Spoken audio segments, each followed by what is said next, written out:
بسم اللہ الرحمن الرحیم۔ تمام تعریفیں اس رب ذوالجلال کے لیے جو تمام جہانوں کا مالک و خالق ہے، اور کروڑ درود و اسلام محمد و اہل بیت محمد کے لیے جن کی خاطر اللہ تعالیٰ نے یہ ساری کائنات بنائی ہے۔ السلام علیکم ویورز، کیسے ہیں آپ سب دوست؟ میں آپ سب کے لیے اللہ رب العزت سے دعا گو ہوں کہ مالک کائنات آپ کو تندرستی اور صحت کے ساتھ لمبی زندگی عطا فرمائے، آمین یا رب العالمین۔ میں ہوں حکیم ڈاکٹر سید شاہد عباس نقوی بخاری، السادات دواخانہ ساہیوال، پنجاب، پاکستان سے۔ دوستو، ہمارا موضوع چل رہا تھا سینے کی بیماریاں، اور سینے کی بیماریوں میں ہم آج ذکر کریں گے سیل کا۔ سیل کا مطلب ہوتا ہے پھیپھڑوں کا زخم۔ یہ ایک عام پایا جانے والا مرض ہے۔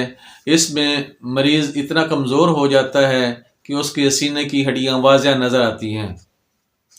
اس مرض میں پھیپھڑوں میں زخم ہو جاتا ہے، اور اس کا لفظی معنی بھی دبلا پان کے ہیں۔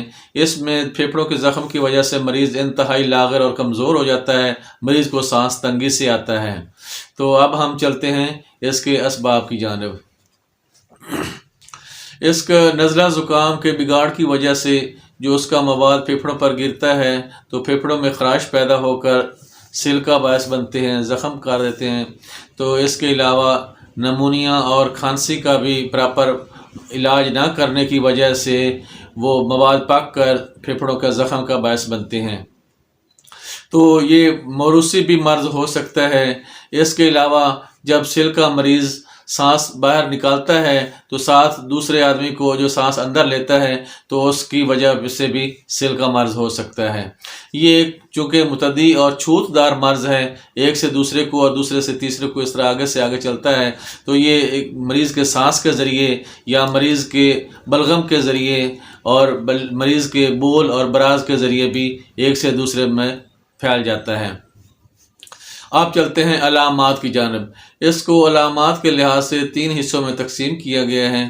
پہلے حصے میں مریض انتہائی سست کمزور ہو جاتا ہے، اداس ہوتا ہے، اور ہلکی سی اس کو خشک کھانسی ہوتی ہے، جس میں سینے کی ہنسلی کی ہڈی میں درد ہوتا ہے، ہنسلی کے اوپر اور نیچے درد ہوتا ہے۔ اس کے ساتھ مریض کی بھوک کم ہو جاتی ہے، مریض کی نبض کی رفتار اور دل کی دھڑکن تیز ہو جاتی ہے، مریض کے چہرے پر سرخی آ جاتی ہے، اور ساتھ ہی اس کو بلغم میں خون کی آمیزش ہوتی ہے۔ اب چلتے ہیں دوسرے حصے کی جانب۔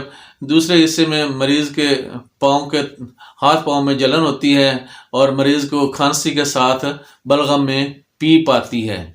یہ دوسرے درجے میں ریشے کا آنا ہوتا ہے، اور اس میں مریض کا بخار ہوتا ہے، شام کو لرزے کے ساتھ بخار ہوتا ہے، اور دن کو پسینہ آ کر بخار اتر جاتا ہے، سانس کی انتہائی تنگی ہوتی ہے۔ اب چلتے ہیں تیسرے درجے میں۔ تو تیسرے درجے میں پہلے دونوں درجوں کی شدت آ جاتی ہے، مریض کو بلغم بہت زیادہ اور پیپ ملا بار بار آتا ہے۔ مرض کی شدت کی وجہ سے مریض کے گلے میں زخم ہو جاتے ہیں، مریض کے سینے اور کمر پر نشان بن جاتے ہیں، داغ بن جاتے ہیں، مریض کے سر کے بال گرنا شروع ہو جاتے ہیں، مریض کے ناخن گول اور رنگت سفید ہونا شروع ہو جاتی ہے، شام کو لرزے کے ساتھ تیز بخار ہوتا ہے، اور جب صبح پسینہ آ کر بخار ٹوٹتا ہے تو اس وقت مریض کو اتنا شدت سے پسینہ آتا ہے کہ اس کا سارا بستر گیلا ہو جاتا ہے۔ اس مرض میں اگر اسہال بھی شروع ہو جائیں تو مریض کا بچنا ناممکن ہوتا ہے۔ مریض کی اس شدت میں زیادہ سے زیادہ 6 ماہ سے 1 سال کے اندر اندر مریض مر جاتا ہے۔ آپ چلتے ہیں علاج کی جانب۔ اس سے پہلے کہ ہم نسخے کی جانب جائیں، میری آپ تمام دوستوں سے ریکویسٹ ہوگی کہ آپ میرے اس چینل السادات دواخانہ کو سبسکرائب کریں، ویڈیو کو لائک کریں، اور اپنے دوستوں اور عزیزوں کو شیئر کریں، تاکہ سادات کا یہ سلسلہ فیض چلتا رہے اور لوگ فیض اٹھاتے رہیں۔ علاج کے لیے چونکہ مریض کے گلے میں زخم بن چکے ہوتے ہیں تو مریض غذا کھانے سے پرہیز کرتا ہے، ڈرتا ہے، تو آپ مریض کو سیال اور پتلی غذائیں استعمال کروائیں، یا غذا استعمال کرنے سے پہلے برف کا ٹکڑا منہ میں رکھ کر چسائیں، اس سے بھی گلے کی تکلیف کم ہو جاتی ہے۔ آپ زیتون کے تیل میں ساتھ پودینہ ملا کر اس کے گلے پر مالش کریں، اس سے بھی مریض سکون محسوس کرے گا۔ تو آپ نے لینا ہے نمک، برگ بانسا، رب سوس،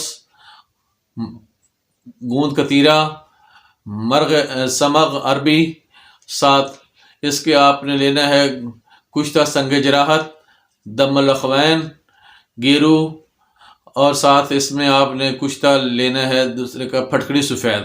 تمام اجزاء 5-5 گرام لے لیں اور 1 گرام کے کیپسول پر لیں۔ دوستو اس کا یہ اصل نسخہ تو گدھی کا دودھ ہے، چونکہ اسلام محرمات سے منع کرتا ہے، تو میں نے تجویز کیا ہے کہ آپ یہ کیپسول اس بکری کے دودھ کے ساتھ استعمال کروائیں جس بکری کو بچہ جنے ہوئے 4 ماہ گزر گئے ہوں۔ 1 پاؤ دودھ لے کر اس میں شربت خشخاش ملا کر 2 چمچ صبح شام 1 گرام کیپسول کے بھر لیں، وہ کیپسول صبح شام استعمال کروائیں۔ اللہ تعالیٰ کرم کرے گا، انشاءاللہ مرض سل سے مریض ٹھیک ہو جائے گا۔ والسلام۔